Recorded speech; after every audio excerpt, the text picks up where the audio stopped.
Okay, Abusunya lawyer Martin Kpebu about drop a full and latest evidence on a year Baba Jamal a vote buying investigations are echo so private legal practitioner lawyer Martin Kpebu Baba drop a full details now.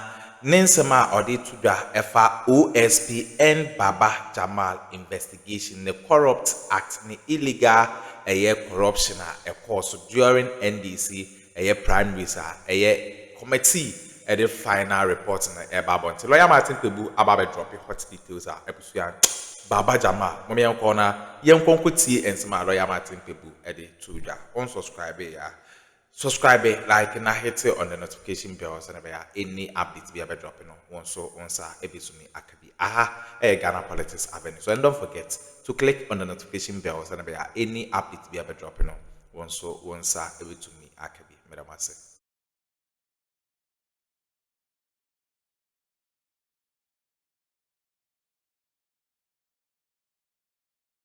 On 31st January 2026. That's the first day.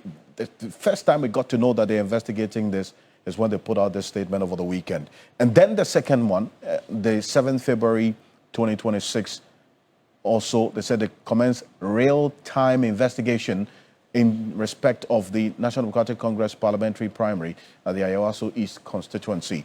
The investigations focus on allegations of vote buying, vote selling, and the sources of funding of the alleged corrupt acts.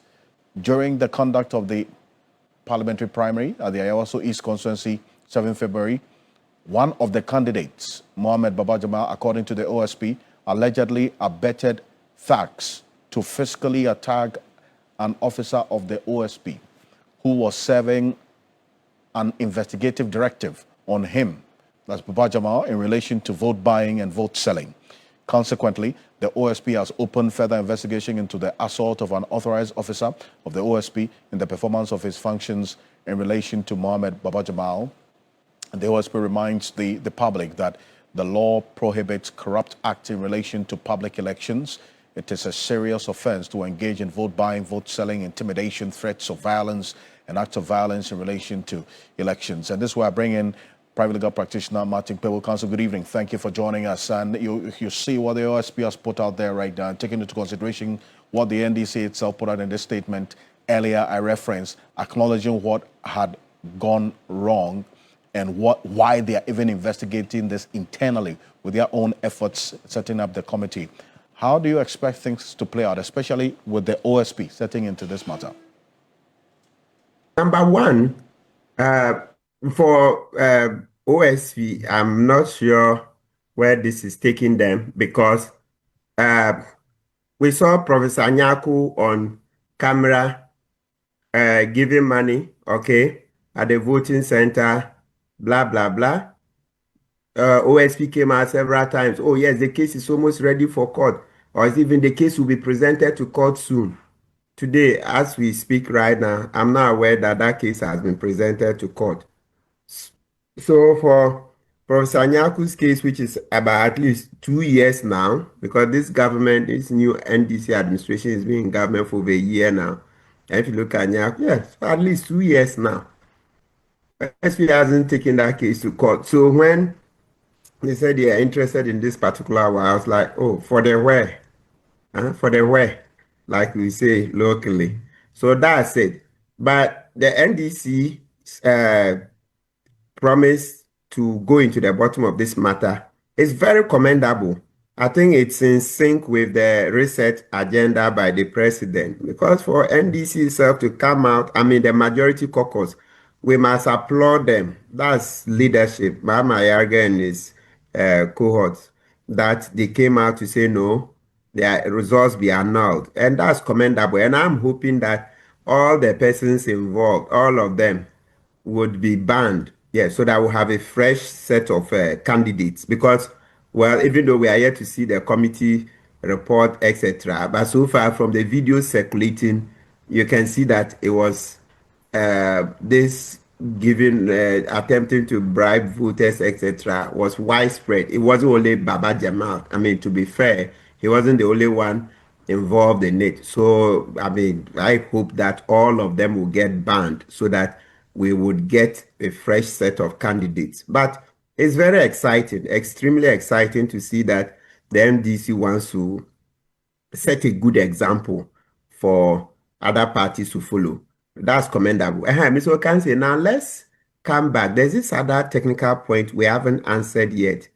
You see, when the OSP said it's stepping in, there's this fundamental question that when vote buying, etc., takes place within party primaries. Now, a party primary, is there a public election as defined in the public, the Representation of People's Act 2 PNDC Law 284? Yeah, that's fundamental questions are party primaries. Is that a public election? Because if you go to PNDC Law 284 and its amendment, public elections, there are parliamentary elections and then presidential elections. Then through the OSP case in Kumasi, the 1 year, the Safu Kantanka case, you know that one, he sought to bribe district assembly members to vote for him as a DC nominee. And then when he lost, he requested for his money back. It went to court, and that one was taken as a public election then, right? So that's good. But this one is a party primary. So that's a new hurdle. Party internal primary. Is that a public election? Is that a public election? So I think this thing, it would be good that we just have an amendment of the law to expressly include the party primaries. Because right now, as we're speaking, we are not sure that a judge will be willing to move once or maybe some steps forward from the district assembly elections being considered public elections to now party internal primaries. I'm not sure whether a judge would agree or not. So to avoid such an embarrassment, if a judge were to disagree, it's just better that we amend the law to expressly include party primaries. This is not the first time. Every time there's party primaries and then there's vote buying, we talk about the need for amending the law, then we shanter it aside as soon as we are done with the elections. So you see that even at the time the OSP was taking Safo Kantanka to court, there were many people that thought that, hey, it will fail. The court will not accept the election, or let's say confirmation, which is a form of election, the confirmation of MMDCs as a public election. And then, well, luckily for us, it worked. But will we be twice lucky? Will we be twice lucky to say that, oh, on this second occasion, now going into a party primary would constitute public election? Right. Do we want to gamble like that, or we should rather just amend the law to make it very clear?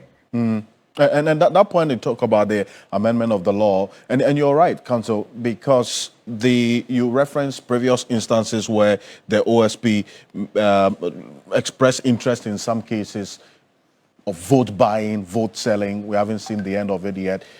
Remember this, C0řřúpt, what happened during the 2023, that's the presidential primary of the MPP. We saw monies being shared out there. And then also the Kpebu and then Asin-North by-elections, the vote buying cases that we saw, the OSP expressed interest. In fact, they put this, if you recall, this image, this out there, that these were individuals that the OSP said, you see, the following persons are wanted by the OSP for corruption and corruption-related offenses in relation to or in respect of public elections, especially vote buying.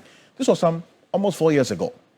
These persons, the OSP said they are wanted persons. We haven't seen the end of this. And then also this one, same for corruption and corruption-related offenses in respect of public elections, especially vote buying. So, yes, you're right. There have been previous instances where the OSP has taken interest in these cases of vote buying, but we haven't seen the end of it yet, at least these two and the others that you referenced. Does it make the path to investigating this recent one as is taking interest in a bit difficult, you would say?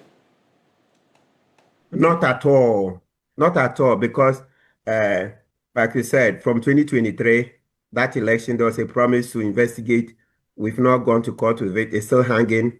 Number 2, Asin North by-election. Nothing has happened. Number 3, Professor Nyaku's case. Nothing has happened. And so then number 4, not to blame the OSP itself, the Safo Kantanka case didn't go well. So it will weigh on them, not holding the OSP personally liable for not winning the case. But I'm saying that because that case was lost, I'm sure that itself will weigh on them. So the picture doesn't look good. But that's why you see, that's why once again we commend the majority caucus and also the NDC. Yes, Fifi Fiabi Kwete did well with the statement. NDC will not stand for such vote by, etc. So there are times that the society moves ahead of the law. This is one clear instance that society gives the law the lead. So we are showing the law where they should catch up, right? So I'll be happy, as I said, if the NDC committee's report tomorrow comes out to ban all of those who are involved so that we'll have fresh candidates to go to parliament, right? And that will be sufficient for now whilst we take steps to amend the law. Because this matra makwe is not a strategy. Let's go by Article 19, Clause 11. Something is not a crime until you've expressly written it into the law, defined it, given punishment. Party primaries, going to attempt to push it as public elections, I'm thinking it's a bit far-fetched. Even though in my heart, I wish a judge would uphold, but why do we want to gamble? Yes, we gambled the first time the Safo Kantanka, that's DC confirmation or DC elections within an assembly, it worked. But let's think twice before we gamble again this time. This is Ghana Tonight, and much people is still with us on Zoom. Because before I let you go very quickly, you reference what could possibly be a challenge in the positioning of the law on internal party elections and this acts of vote selling, vote buying, inducements, and that's the Representative of People's Act, PNC Law 284. So if the law is not amended to reflect the specific instance of vote buying in internal elections, there could be hurdles in pursuing this matter if other agencies apart from the OSP is minded? Absolutely. Yeah, absolutely. Yeah, this point we've gone every time we go and come. Oh yes, well, then people say let's amend the law. Let's amend. Of course, the problem is that we know because it touches raw nerves. We know that yes, parties are involved, so there's a lot of interest in not passing the law. But like we're saying, under the new Ghana, we want to get past such obstacles because we've debated this matters. As far as I can remember, almost every presidential primaries, then monetization of our policies. Can we amend the law to include party primaries? Then we talk, then we go away, then we come back. This law is almost becoming like the code of conduct for public officers, which we've been trying to pass for over 20 years now, just because we are saying that politicians must disclose where all their assets are. That's publication of the declared assets. So you see that every government comes and they are trying to dodge. Every government comes, they are trying to dodge. And this time the IMF says, well, lie. They will allow this government to dodge. So let's keep pushing. This amending the law to include party primaries as public elections is something we must do. It's something we must do. There's no turning back. We can't make progress without it. Kpebu, thank you so much for joining us on this. Private legal practitioner, Kpebu there. This is Ghana Tonight. Coming up next, and Ghana's Frederick Kumi, popularly known as Abu Trika, sued the Economic and Organized Crime Office, the Attorney General, and in the United States FBI. Interrogation of applicant while in handcuffs and surrounded by armed officers, despite requests for access to counsel unlawful. We also talk about interrogation of applicant by FBI operatives is unlawful. Search of applicant house without allowing him to be present breaches rights to privacy. And recording of applicant while under arrest is unlawful. Exclude and render inadmissible any item obtained during search of applicant's residence. Order restraining defendants from extraditing applicant. So these are essentially what they're seeking. And then also other allegations that he makes is that the officers seized items including faulty Lamborghini, Mercedes, and Cybertruck left in the applicant's custody by clients for sale. So we'll see how this case proceeds. But you can find more of this on 3news.com. Also, before we go, it's coming up next. There's a notification from the Electricity Company of Ghana, ECG, regarding some maintenance that they are conducting or undertaking, which would impact on some areas. And that's coming up next. Residents across multiple regions of Ghana should prepare for scheduled power interruptions next. That's this few days ahead of us. In fact, it started from yesterday. We're going to put just portions of the plan notice on the screen in a bit. As the ECG works on this plan maintenance, the operations which will result in temporary outages are concentrated between Sunday, February 8 and Friday, February 13, 2026, affecting communities in Accra East, Accra West, Accra Central, and the Tema regions. And this is the first one. Let's see this. The most extensive single outage appears scheduled for the Tema region, Tema, Thursday, February 12th, from 10 a.m. to 4 p.m. And this is it. These are some of the areas that's going to be affected based on the schedule that the ECG has published as well on the screen. We'll put that right now. It says one areas such as Boteman, Lakeside Estates, Community 6, Community 8, New Legon Hills, Teman Junction, SDA, and Konam Farms, Oyarifa Town, and surrounding areas. And that's for Wednesday. Okay, abusua we ne ensema ekoso ewo political highway ne so. Eye lawyer Martin Kpebu na yete ne nka ode ensem bi to ya edema your political highway ne so ayen so ye de ebrem unsubscribe ya subscribe, like na hit it on the notification bell so na be ya any update bi abede ebrem bi an so once ebetumi akabi aha Ghana politics aben so